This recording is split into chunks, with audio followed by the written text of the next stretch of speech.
Hello दोस्तों, नमस्कार। मैं doctor Komal Bahl. Welcome to my YouTube channel.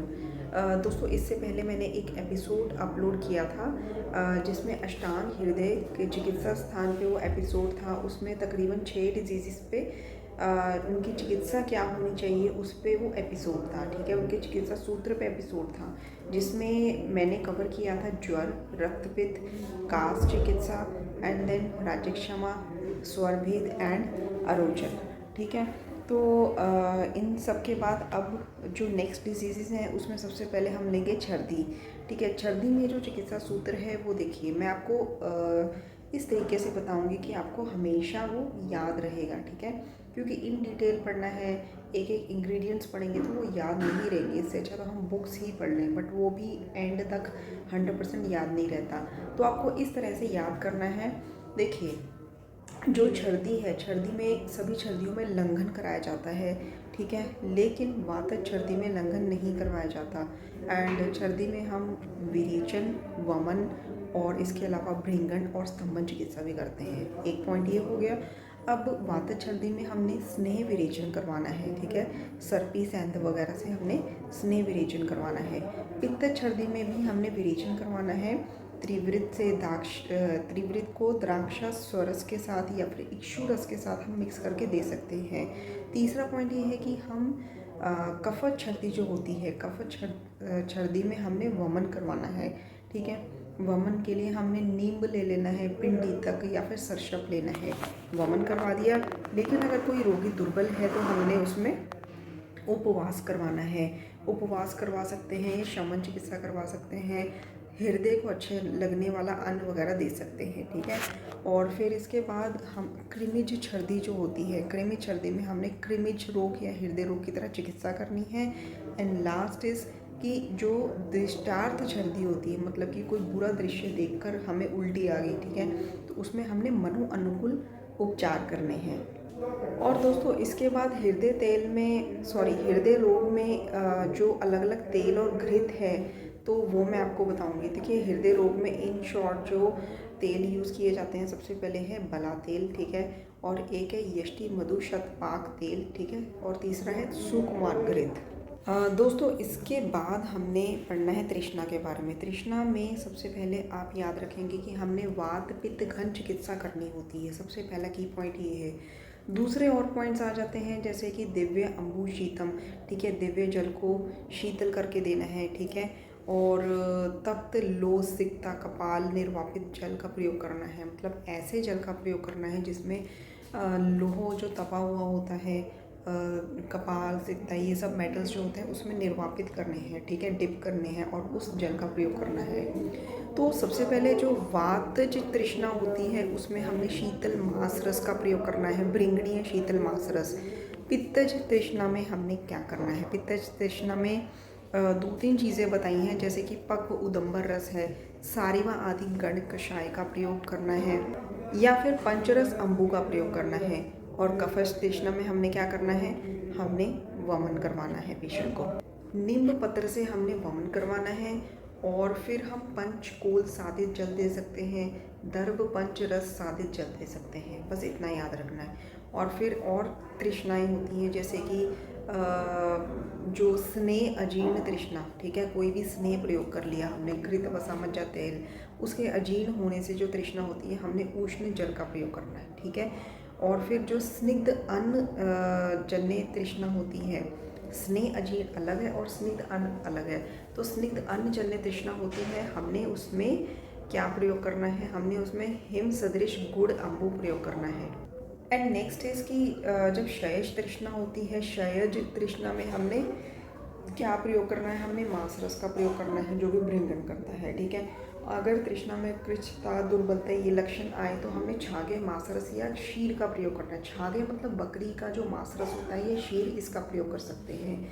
और फिर इसके बाद जो और भी कई तरीके की तृष्णा होती है, जैसे उपसर्गज तृष्णा होती है, इसमें हमने क्या करना है? इसमें हमने धान्य, अम्बु, सीता, मधु, इन सब का प्रयोग करना है। ठीक है, इसके बाद दोस्तों आ जाती है मदाते रोग की चिकित्सा। देखिए, मदाते रोग की चिकित्सा में सबसे पहला point and most important point इसकी हमने कफ स्थान अनुपूर्वी चिकित्सा करनी है। ठीक है, और दूसरा पॉइंट है कि अगर बताते हैं कि हीन या अति योग से कोई भी प्रॉब्लम होती है तो मध पिला देना है, ये बताएं।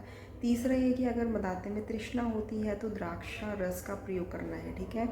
एंड चौथा ये है कि कफज मदाते में हमने लंघन और उल्लेखन करना है। और मदाते में अगर दाह हो तो दाह शांति के लिए रोहिणी सिरा का वेधन करना है। देखिए एक शल्य कर्म भी बताया है, ये रोहिणी सिरा का वेधन, ठीक है। और फिर मोस्ट इम्पॉर्टेंट पॉइंट इज अष्टांग लवन। अष्टांग लवन का प्रयोग होता है मदाते में। सेकंड पॉइंट इज कफश मदाते में। एंड थर्ड पॉइंट इज ये क्या करता है, स्रोतों को शुद्ध करता है। देखिए आयुर्वेद में अगर ट्रीटमेंट करना है आपने तो आपको स्रोतों शुद्धि करनी ही पड़ती है। तो स्रोतों को शुद्ध करता है ताकि जो तीनों दोषों का फ्लो है वो आसानी से हो जाए। दूसरा अग्नि को बढ़ाता है। एंड तीसरा ये कफज मदाते में प्रयोग किया जाता है, ठीक है। इसके अलावा आप हर्षण क्रिया कर सकते हैं, ठीक है। और अगर कफ क्षीण हो जाए, एक कंडीशन ऐसी होती है कि वात पित्त बढ़ जाए, कफ क्षीण हो जाए मदाते में, तो हम शीर का प्रयोग उस टाइम कर सकते हैं। एंड इसके बाद एक चीज़ और है कि प्रकृति के अनुसार कौन सी मद का सेवन करना चाहिए। देखिए वातज प्रकृति में पैस्टिक गौडिकम, ठीक है, पैस्टिक गौडिकम का सेवन करना चाहिए। जबकि जो पित्तज प्रकृति वाले होते हैं उसको सांभो मधु, एंड कफज प्रकृति वालों को क्या करना चाहिए कि माधवम अरिष्टम माधवम, सॉरी इसमें है मधु अरिष्टम माधवम, ठीक है। तो इसमें जो कफज है, मैंने फिर से गलत बोल दिया, मार्दवी अरिष्टम माधवम, ठीक है, इसमें इसका प्रयोग करना चाहिए। क्योंकि मैंने भी 2-3 बार इसको लर्न किया है तब जाके मुझे लर्न हुए हैं, ठीक है। लेकिन अब मैं भूल लेने वाली हूँ, तो इसीलिए कहती हूँ कि रिपीटिशन ज़रूरी है, ठीक है। तो सबसे पहले कि पैस्टिक गौडिकम जो है वातज प्रकृति वाले पुरुष को, पित्तज में हमने सांबो मधु, एंड कफज में हमने मार्दवी अरिष्टम माधवम, ठीक है। ये 3 तो होगी प्रकृति के अकॉर्डिंग। एक चीज़ और है इसमें, ये बताया कि जो मतलब कि मद और मूर्छा होती है उसमें हमेशा वात पित्त घन चिकित्सा करनी चाहिए, ठीक है। और इसके बाद आ जाता है संन्यास, ठीक है। संन्यास की मैं चिकित्सा बताती हूँ। संन्यास की चिकित्सा बताने से पहले मैं आपको बताती हूँ कि जो मद वेग की चिकित्सा होती है, तो मद का वेग होता है उसकी चिकित्सा में मानुषी शीर का नावन और पेय यूज़ करना चाहिए। नेक्स्ट इसके संन्यास की चिकित्सा में ऑब्वियसली अगर बंदा कोई कोमा में है उसको जगाने के लिए तीक्ष्ण नस्से धूम प्रधमन, ठीक है, ये सब करना चाहिए। फिर उसके बाद नख अंतर सूची वेदन, मतलब कि नाखूनों के अंदर सुई जो होनी चाहिए। मुख में जैसे कटु अमल रस जो है वो डालने चाहिए। वृश्चिक बिच्छू से काटवाना चाहिए, वृश्चिक दंश, ठीक है। तीक्ष्ण अंजन है। एंड देन केशानाम नुंचनम, केश को खींचना चाहिए। और जब कॉन्शियस हो जाए तब उसको लहसुन का स्वरस पिलाना चाहिए। नेक्स्ट है, ये इंटरेस्टिंग है, आपने कई बार सुना होगा। देखिए अर्श की चिकित्सा में अगर बहुत सारे अनेक अर्श हैं रेक्टल एरिया में, ठीक है, तो उसमें सबसे पहले हमने जो है जो दक्षिण दिशा में जो अर्श है उनकी चिकित्सा करनी है। फिर उसके बाद वाम दिशा की तरफ जाना है, एंड देन फिर पृष्ठ दिशा की तरफ, एंड देन सबसे लास्ट में आगे की ओर जाना है, ठीक है। इस तरह हमने अलग अलग जो है अर्श की चिकित्सा करनी है डायरेक्शन के अकॉर्डिंग। एंड देन हमने कासीस आदि तेल का प्रयोग करना है। और उसके बाद हमने अर्श में जो है रक्त मोक्षण भी करवाना है। रक्त मोक्षण में हम जलौका है, सिरा है, कूर्च है, इन सब का प्रयोग कर सकते हैं, ठीक है। तक्र अरिष्ट को बहुत ज़्यादा ये इम्पॉर्टेंट चीज़ है अर्श में अगर चिकित्सा करनी है तो, ठीक है। और तक्र जो है सभी प्रकार के अर्श में श्रेष्ठ मानी जाती है। इसको काल शय भी बोलते हैं, ओके। और फिर उसके बाद अलग अलग जो योग हैं अर्श में वो सुनिए। इससे पहले एक चीज़ और है कि जो आर्द्र अर्श होते हैं उसमें हम कुटज का प्रयोग करते हैं, लेकिन जो शुष्क अर्श होते हैं उसमें हम भल्लातक का प्रयोग करते हैं, ठीक है। और फिर अर्श में अनुवासन बस्ती का भी प्रयोग बताया हुआ है। एंड थर्ड थिंग इसकी जो रक्त अर्श होता है उसमें हम कुटज अवलेय का प्रयोग करते हैं एंड पिच्छा बस्ती का प्रयोग करते हैं। इस पे क्वेश्चन आया हुआ है। तो अलग अलग जो योग हैं अर्श पे, जैसे कि अभ्यारिष्ट का प्रयोग करते हैं, हमने प्रैक्टिस में बहुत ज़्यादा यूज़ किया होगा, ठीक है, मैंने तो किया है एंड बहुत अच्छे रिजल्ट्स मिलते हैं। तो अभ्यारिष्ट है, दंत्यारिष्ट है, और दशमूल गुड़ है। फिर उसके बाद इसमें और भी चीज़ें होती हैं। जैसे कि दुर्लभा अरिष्ट है, प्लाश शार घृत है, चांगेरी घृत है, एंड इवन रेक्टल प्रोलैप्स में भी चांगेरी घृत जो है काम आता है। इस पे क्वेश्चन भी आया हुआ है। सूरण पुटपाक है। तो इस तरह से ये अर्श के योग होते हैं। एंड नेक्स्ट आ जाता है अतिसार की चिकित्सा। सबसे पहले इसमें पॉइंट है कि जो अतिसार है, सभी प्रकार के अतिसार में जो है लंघन जो है श्रेष्ठ माना जाता है। ठीक है, भले ही वो वातिक अतिसार ही क्यों ना हो, लंघन श्रेष्ठ माना जाता है। एंड सेकंड थिंग इसकी अगर पेनफुल डिफिकेशन हो, मतलब कि शूल के साथ प्रसेक हो, लूज मोशंस हो, ठीक है, तो उस केस में वमन करवा देना चाहिए। थर्ड थिंग इज़ कि अगर गुद भ्रंश हो, मैंने आपको अभी बताया कि रेक्टल प्रोलैप्स के केस में हम चांगेरी घृत प्रयोग कर सकते हैं, मूशिका तैल प्रयोग कर सकते हैं, और थर्ड थिंग इज़ हमें गोफना बंद का प्रयोग करना चाहिए। 3 चीज़ें याद रखिए, मूशिक तैल, चांगेरी घृत एंड गोफना बंद। अब मतलब अलग अलग भेद के हिसाब से, जैसे कि जो पित्तज अर्श होता है, पित्तज अतिसार होता है, ठीक है, तो पित्तज अतिसार में हमने वत्सक जो बीज का प्रयोग कर सकते हैं। हम पित्तज अतिसार में शाल्मली वृंत का कषाय प्रयोग कर सकते हैं, ठीक है, और मैंने अभी वत्सक बीज बोला, शाल्मली वृंत कषाय बोला। एंड थर्ड थिंग इज़ कि हम जो पक्व अतिसार है, एक तो पित्तज अतिसार हो गया, एक हो गया पक्व अतिसार। तो पक्व अतिसार में हम लोग जो है रुद्र आदि गण, प्रियंगवादी गण, इन सब का प्रयोग कर सकते हैं। एंड नेक्स्ट इसकी जो रक्त अतिसार होता है, ब्लीडिंग होती है रेक्टल एरिया से, ठीक है, लूज मोशंस के साथ, तो उसमें हम अजा का रक्त है, इसमें तंडुलोदक के साथ, मधु के साथ, ठीक है, और साथ में मुलेठी होगी, कृष्ण मृतिका होगी, मतलब अजा रक्त का तंडुलोदक के साथ, मधु, मुलेठी, इन सब के साथ प्रयोग करना चाहिए। अर्श की मुक्ति के लक्षण क्या होते हैं? जब अपान वायु, मतलब हमें फ्लैटस जो है पास होती है या यूरिन पास होता है, तो उसके साथ मल नहीं आता, ठीक है, दैट इज अर्श मुक्ति लक्षण।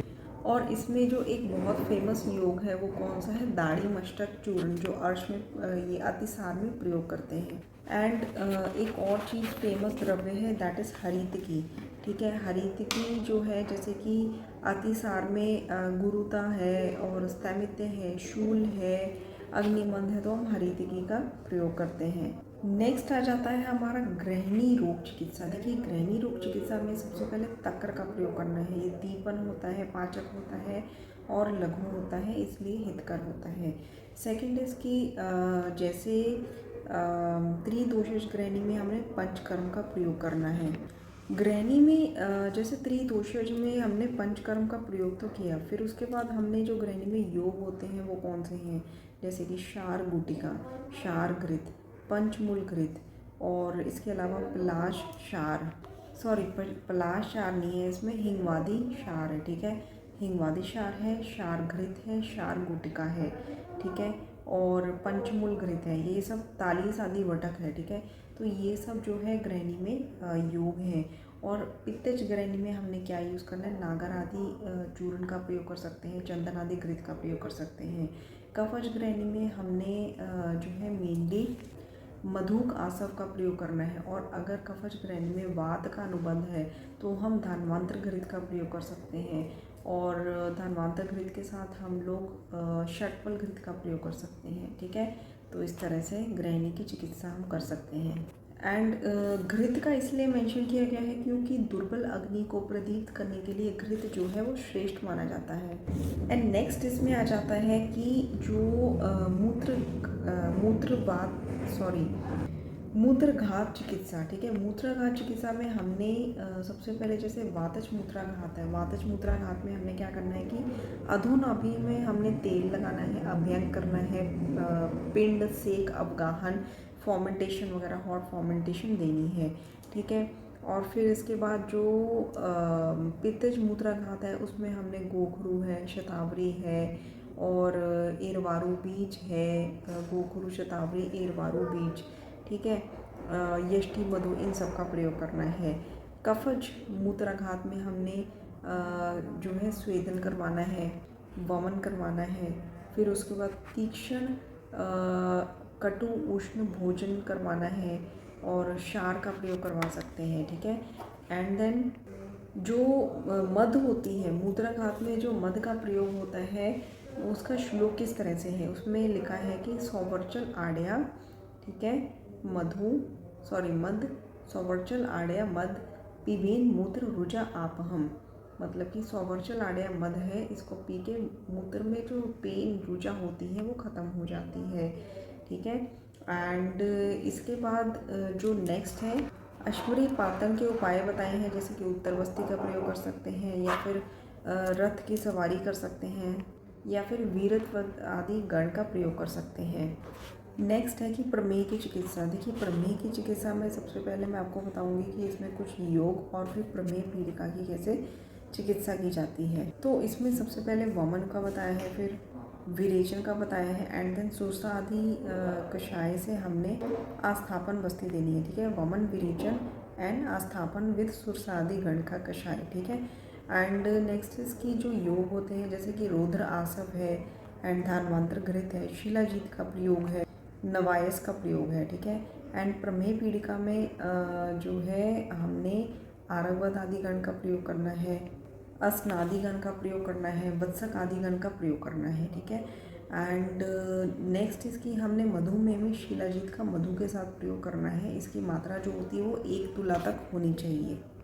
तो वमन, विरेचन एंड आस्थापन विद सुरसा आदिगण। एंड इसमें योग मैंने बताए हैं, धर्मांतर घृत, रौद्र आसव है, शिलाजतु है एंड नवायस, ठीक है। नवाइस का हमने मधु के साथ प्रयोग करना है। एंड देन प्रमेह पीड़िका में आरगवत आदिगण, अस्नादिगण एंड वत्सक आदिगण। एंड मधुमेह में शिलाजीत का मधु के साथ 1 तुला तक प्रयोग कर सकते हैं, ठीक है। एंड तो दोस्तों इसके बाद कई जो रोग रह गए हैं वो कंप्लीट मैं करूँगी 3rd पार्ट में, ठीक है। तो इस तरह से इन 3 एपिसोड्स में, 1st part, 2nd part and 3rd part में पूरे तमाम रोगों का जो चिकित्सा सूत्र है अष्टांग हृदय में से जो मैं ले रही हूँ वो कंप्लीट हो जाएगा। इसको 2-3 बार पढ़िए, क्योंकि मैंने भी पहले पूरा पढ़ा, फिर उसके बाद उसको कंपाइल करके लर्न किया अच्छे से, उसके बाद मैं आपको ये समझा रही हूँ इन शॉर्ट में जो इम्पॉर्टेंट पॉइंट्स हैं याद करने योग्य, ठीक है। तो चैनल को सब्सक्राइब कर दीजिए, लाइक कर दीजिए, बेल आइकन बटन को दबा दीजिए। अगर आपको चैनल अच्छा लगा, एपिसोड अच्छा लगा तो एक कमेंट ज़रूर कर दीजिए, ठीक है, अच्छा लगता है। एंड मिलते हैं नेक्स्ट एपिसोड में।